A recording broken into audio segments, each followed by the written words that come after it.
So in this case we're going to be given f at s, which is 10 s squared plus 119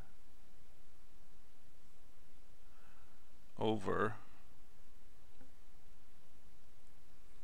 s plus 5 s squared plus 10s plus 169.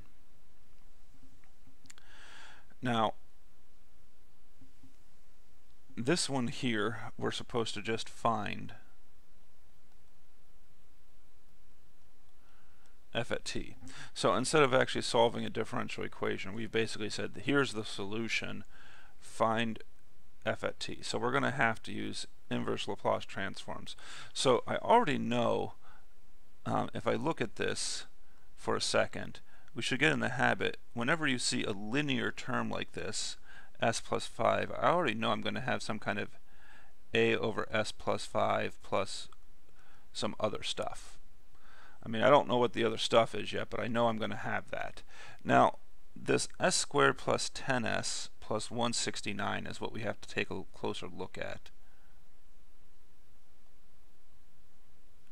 So let's go back to the table, and this is where the table can kind of help you figure out patterns here. So first off, s plus a quantity squared. Well, we know that s squared plus 10s plus 169 does not factor to that.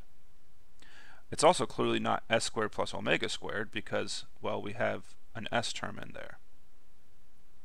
So what we should be looking at is actually this one down at the bottom here, where my cursor is right now. These two here, where I have an s plus a squared plus omega squared. And if you're thinking about this as far as if you're having a second order differential equation course, this would be where you're in an over damped situation. But what to do here, what we're going to do is we're going to complete the square.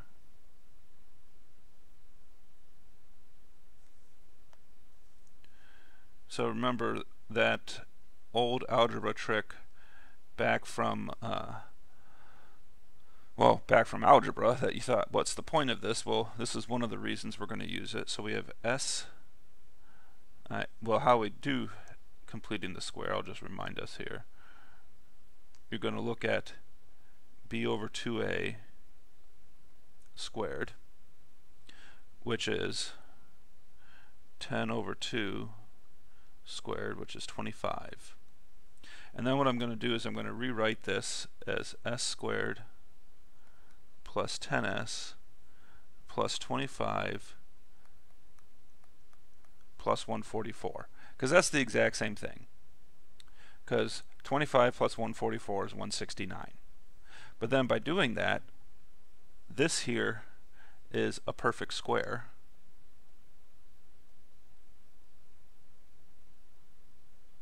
and so I could write this here as s plus 5 quantity squared plus 144. And if I want to be precise as far as matching the table, s plus 5 quantity squared plus 12 squared. And so we could see that that matches exactly what we're going to have here. Now the only thing we have is this omega and this s plus a. Alright, so we have this completing the square done. So now we have to kind of remember how to do these partial fraction expansions here. Now when we have a quadratic, an irreducible quadratic, so irreducible quadratic,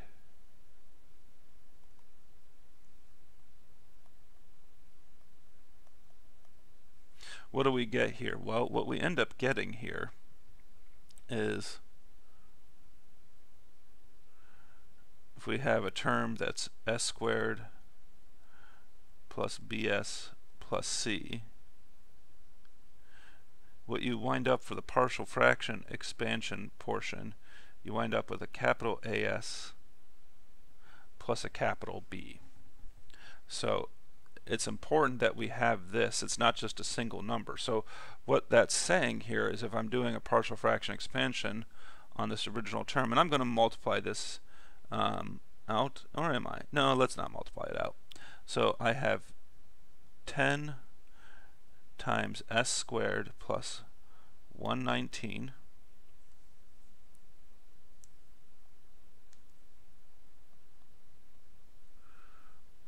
over s plus 5, and I'll write this as s plus 5 quantity squared plus 144, because that's what we just did by completing the square. This is going to be equal to capital A over s plus 5 plus bs plus c over s plus 5 squared plus 144. So that's what we're going to have to do partial fraction expansion on. Now it looks kind of ugly, but it's not as bad as you might think. It's really not as bad as you might think. So let's look at this here. Let's multiply everything else. So we'd have 10 times s squared plus 119 is equal to a times s plus 5 quantity squared plus 144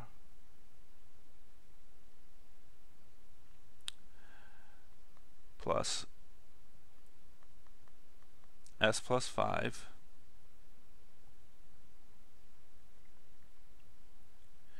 times bs plus c. Now, as I said, it's not really as bad as you might think, because I can still use a smart number to get one of them. If I plug s equals -5 in, this term here is going to go away, right? If I plug s equals -5 in, and I will be able to figure out what a is. So let's go ahead and do that. I'm going to erase what I just drew there, though. Maybe. There we go.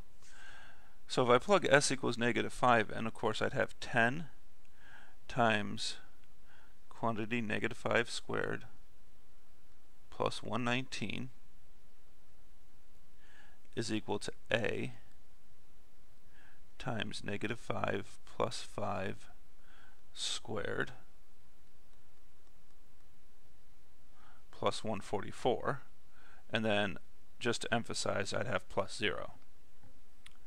Okay, well, this is going to be 25 plus 119 coincidentally works out to be 144.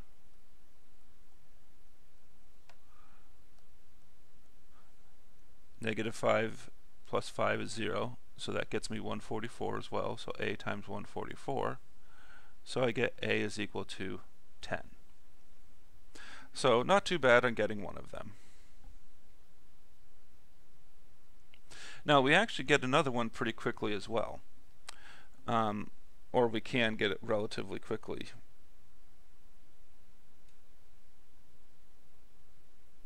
Another way to get one relatively quickly is another smart number to use is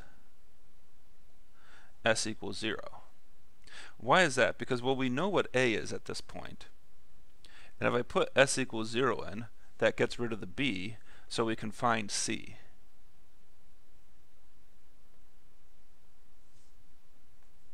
Alright, so if s is equal to 0, well, that's going to be 10 times 119 is equal to, well, a is 10,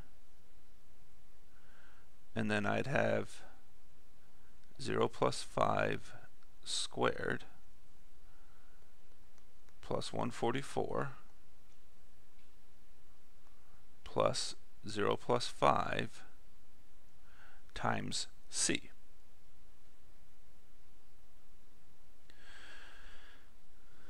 And then just doing the arithmetic there, if we're careful, you'd get 10 times 119 is equal to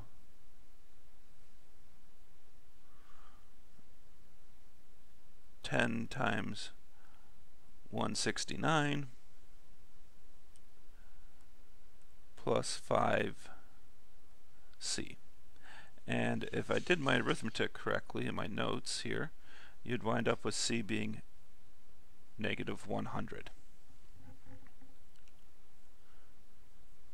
So definitely work here. I'm not saying this takes no time at all. I'm just saying that the actual work is arithmetic and algebra. So it's not that there's no work involved, it's just arithmetic work that's involved. Alright, now we need to figure out the last one here, but at this point we have two of them, so we can just pick a smart number, pick an easy number.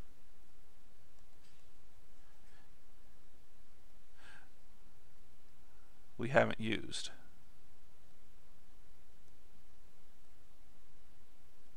And in my notes I just picked 1. So if you pick 1, you would have 10 times 1 squared plus 119 is equal to 10 times 5 plus 1 quantity squared plus 144